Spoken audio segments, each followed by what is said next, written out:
Weight loss ചെയ്യുമ്പോൾ ബിരിയാണി കഴിക്കാൻ തോന്നിയാൽ ബിരിയാണി കഴിക്കണം ഗൈസ്. ഒരു തുള്ളി പോലും നെയ്യില്ലാതെ ഒരു ബിരിയാണി ആക്കുന്നത് കണ്ടാലോ. ഒരു കുക്കറിലേക്ക് ആവശ്യത്തിന് ഉള്ളിയും തക്കാളിയും പച്ചമുളക് ഇഞ്ചി വെളുത്തുള്ളി പേസ്റ്റും ഇട്ട് മിക്സ് ചെയ്ത് അതിലേക്ക് കുറച്ച് വെള്ളം ഒഴിച്ച് കുക്കർ മൂടി വെച്ച് ഒരു 2 വിസിൽ വരെ വെയിറ്റ് ചെയ്യാൻ. വിസിൽ വന്നതിന് ശേഷം അതിലേക്ക് ആവശ്യത്തിന് മുളക് പൊടി, മഞ്ഞൾപ്പൊടി, ഗരം മസാല, പിന്നെ മല്ലിപ്പൊടി എന്നിവ ഇട്ട് പിന്നെ മിക്സ് ചെയ്ത് അതിലേക്ക് ചിക്കൻ ഇട്ട് ഒരു കുറച്ച് വെള്ളം ഒഴിച്ച് അതൊന്ന് മിക്സ് ചെയ്തിട്ട് ആവശ്യത്തിനുള്ള മല്ലിച്ചപ്പും ഇട്ട് പിന്നെ നമ്മൾ എത്രയാണോ അരി എടുക്കുന്നത് അതും അതിലേക്കിട്ട് പിന്നെ ഒരു സ്പൂൺ തൈരും ഇട്ട് നന്നായിട്ട് മിക്സ് ചെയ്യാൻ. പിന്നെ നമ്മൾ ഏത് കപ്പിലാണോ വെള്ളം എടുക്കുന്നത് ആ കപ്പിന് 1.5 കപ്പ് എന്നുള്ള കണക്കിൽ വെള്ളം ഒഴിച്ചിട്ട് നന്നായിട്ട് അതൊന്ന് മിക്സ് ചെയ്യാൻ.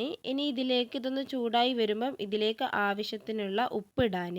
അതിനുശേഷം കുക്കർ മൂടി വെച്ച് മൂടിയുടെ വിസിൽ മാറ്റിയിട്ട് ആവി പുറത്തേക്ക് പോകുന്നത് വരെ ഹൈ ഫ്ലെയിമിലും ആവി പുറത്തേക്ക് വന്നാൽ വിസിലിട്ടതിന് ശേഷം ലോ ഫ്ലെയിമിൽ ഒരു 12 മിനിറ്റും കുക്ക് ചെയ്ത് ആവി പോയി കഴിഞ്ഞിട്ട് തുറക്കുമ്പം എൻ്റെ പൊന്നോ ഒരു വല്ലാത്തൊരു മണം വരും. അതൊന്ന് മിക്സ് ചെയ്തതിന് ശേഷം നമുക്ക് പാത്രത്തിലേക്ക് വിളമ്പാം.